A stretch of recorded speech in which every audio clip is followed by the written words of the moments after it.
Welcome to Thursday night here at Be Connected While Networking. Tonight, for our education piece, we have the incredible Stuart George from CKP Creative. Stuart is the CEO and founder of CKP Creative, is renowned for his expertise in using technology to solve complex problems and improve business operations.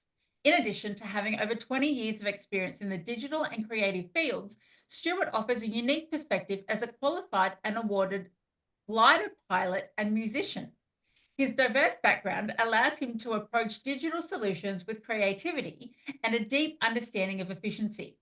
Stuart customizes digital tools like CRMs and project systems to streamline processes, improve client interactions, and ensure efficient project management, setting CKP Creative apart in providing innovative and effective digital solutions. I will hand over to you now, Stuart. Why, thank you very much. Hello, everybody.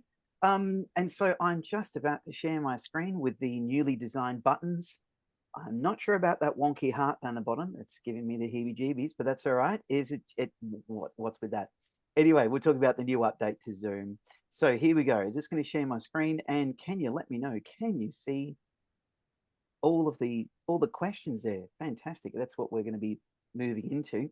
Okay, so identifying your client's pain points. Now, Lucia, I think you really did nail it before, because what are you presented with when you're in a hurry and you're running out the door and you've got all sorts of different ages of makeup and such, and you're rushing around?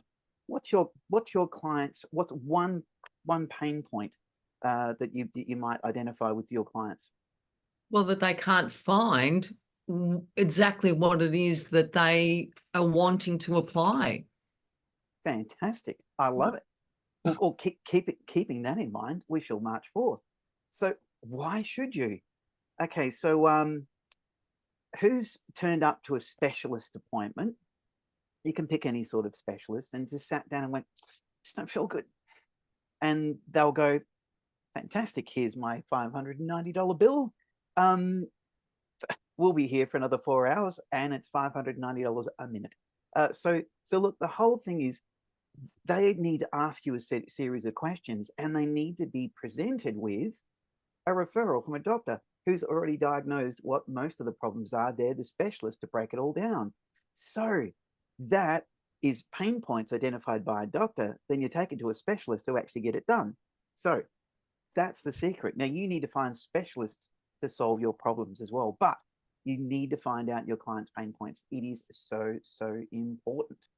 Okay, so now understanding pain points. Alrighty, so being able to go through and define them is one thing, but you really need to get under the hood and break it all down. Okay, Malcolm, you're next on my list here. So when you go and speak to a client about the situation they're in and the situation they should be in, do you just blatantly go in and say, so you're going to die? What are you going to do about it? Or do you actually show a little bit of care when you're going through those issues that people are going to face? Because essentially, that's what you're talking about, isn't it? So how do you go through that particular process to show that you care about them? You're building empathy. You're asking them what their problems are. You're taking notes as they're talking to you and outlining what they've got concerns about or what they're unsure about. Guess what, Malcolm? You're unreal, because guess what the next slide is? What the heck? So you've got to be empathetic with people as well, because you can't just assume that they know. You can't just go in there blatantly and actually, who's heard of the term calling out the fact that they've got an ugly baby, right? You do not do that, right? You've got to go through the process, ask those questions. You've got to ask them in a tactful way and be very empathetic around the situation as well. And the more you spend in that role, the more time you invest, the more information you learn, and the better solution that you can actually provide them as well. It's really important, because I've got a classic example. We're working with a husband and wife team. And one of the questions I asked, I said, what does your day look like when you're starting your day? And she was like, oh, well, I'm getting the kids ready. husband turns up early, he'll arrive on site, he'll start booking machinery out, but we can't technically book everything out because I've got to arrive, and then we've got to see that we haven't double booked anything. And I said, I can see that as a multitude of pain points. Let's work on that first. So so we did, and it was a really good process. But to understand the stress that they were under is really, really important. Put yourself in their shoes and step it through. It doesn't matter what you are doing, what industry you're in, and that's a big thing as well. And Lana, I'm not sure if Lana's there as well because she's pretty off accepting another award. But this is the thing. Lana would go through and identify what the pain points are effectively, and she actually mentioned that in her pitch as well. So so Sheridan, how do you identify pain points with the art of empathy? How do you do that? Establish rapport, which builds some trust, especially in the field that I'm in. And because there's minimal disclosure, so they don't have to go into detail about what's happened to them, I do have an information sheet that they can fill out. But I think rapport and trust is essential in allowing them to relax and actually just, head into the process. Perfect. Well, that's unreal. Okay, so that sounds a lot like customer research to me. So now you can sit down and talk with your client, but you can also go elsewhere and actually search for common problems as well. You really can dig in and around. You could perhaps pick a select few of your existing clients and survey them and get some feedback and really identify, maybe you could identify the top 5%, those people that make you go, yes, they're ringing me again, I can't wait to help them.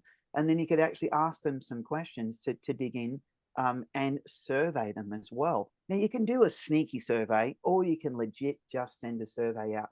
Don't make it too complicated. And we have spoken about quizzes before and the power of quizzes too. So people can actually self-diagnose. You can run an audit process that people go through, and you can guide them towards that, and that can live on your website. And it actually can be who uses a meeting booking system in the room. Bit of a show of hands, who uses a meeting booking system such as Calendly or all of the things, right? Okay, you can actually start to ask some questions in there as well, which is brilliant. Okay, so now marching forward, so you've got surveys and feedback. That's how you can find them out. What about social media listening? Okay, what the heck is that? So that's literally being digging in and listening to people who are exactly in your field, or that might have pets. Joanne, I do believe you've got a question. Sorry, I must have raised my hand or something and the machine's done it for me. That is okay, but perfect, because I'm going to ask you this question anyway. So if you're on social media and you maybe you're in an association or a group of pet owners, are you going to identify some pain points for pet owners that you might not have thought of? I hope so. Yes. Perfect. Oh, that's a perfect answer. So this means like you can go in and experience this, get involved, go join social media groups.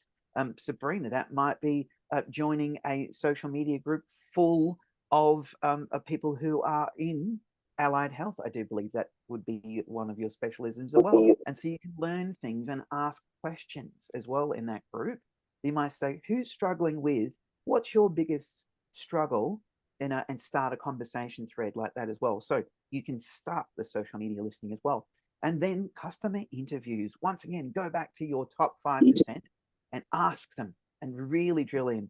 And you want to ask the people that are quite engaging with you and will give you those answers as well, and dig right in. So it is a brilliant process to go through that as well. So customer interviews, alrighty.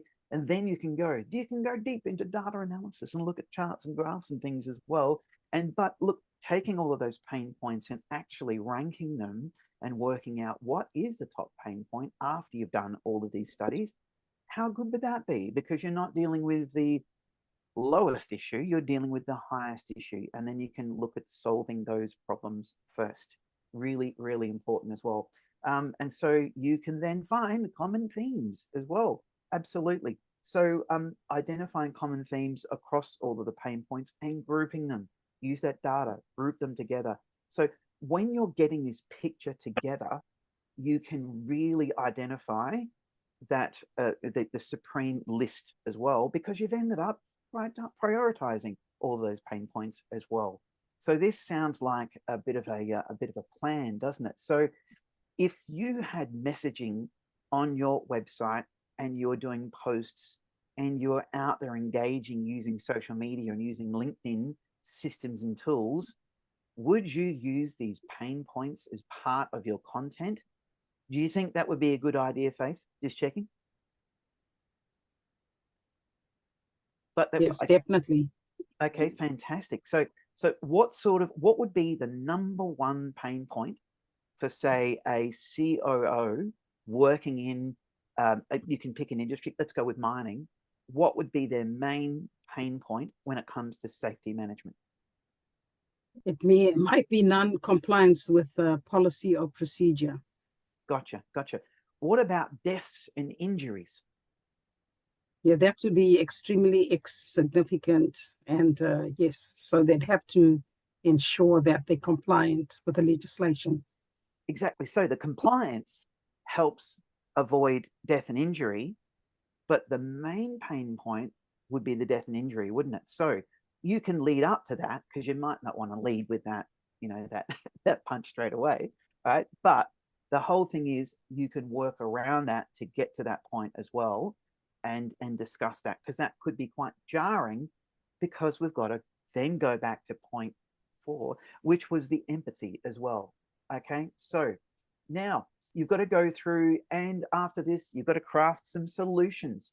So with these solutions, you can present them on social media, you can present them as downloads, because all these things add value to people and make them go closer to that button to engage with you as well, and book a meeting and go through that process as well. So if you're broadcasting that you can be a solver of problems, that's fantastic. And I love that ethos that I heard come straight back to me from a 7-year-old saying, you must be a problem solver, not a problem maker. And I went, fantastic. I might be a problem maker every now and then, but that's for different other things as well.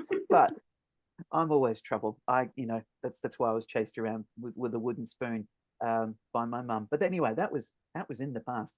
Okay, so all right, he said crafting the solutions. You're going to test the solutions as well. So work with your clients as well. This could be mid-project, and establishing what the best way forward is. And we heard, about the newly named, it was check up for the neck up, but I love this new process that you've put together there as well, because you've tested this. You've gone out and field tested and probably found even more pain points and problems and ways that you can solve them as well. So here we go. Marching forward, I would love to now throw to the room and ask, is there any questions from everybody as I stop sharing my screen? Mark, hit us up. I knew you'd have a question. Just a statement, mate. That's all. So good advice. But if people are posting stuff on their socials or giving advice away or whatever, don't give away the keys to the castle. All right. Give little snippets. Don't give everybody everything, because then they've got no reason to engage with you. Yes, I agree. And there's also an element that you can share things, but can people actually achieve and do those things as well? So if you present a little bit more than you feel comfortable with, then it can actually show how complicated it is and how you can solve that problem too. But very, very good point. So you could present, a path forward, but maybe not everything. Very, very good indeed. Who else may have a question in the room? And if not, that is totally okay. And look, if you think of something offline, please have a look at my information in the chat. Let's connect. Oh, Sigrid, Hit me. I think it's not so much a question. I mean, you've outlined exactly what needs to happen for any sort of writing in the social media, in articles and whatever people write and put out there. And I think you've really highlighted the key point of knowing the pain points, which will also, in my thinking and in my experience, lead into a very specific area only to write about on each post. So instead of writing about everything you do or everything that is not working for people and giving the solution to 3, 4, 5 different things in one post, you're overwhelming them.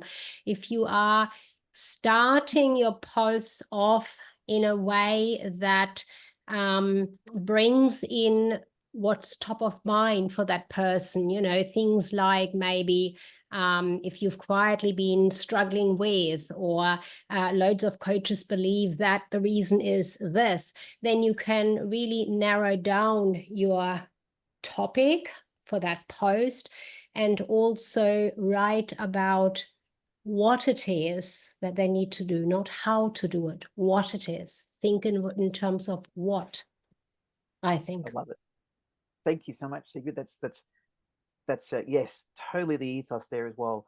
And it's brilliant, and echoing what Mark said too. So that's it. It's really about presenting a very, very targeted message, which will really land on the ears of the people that you can solve the problems for, rather than it being a just so general that people can't identify with it as well.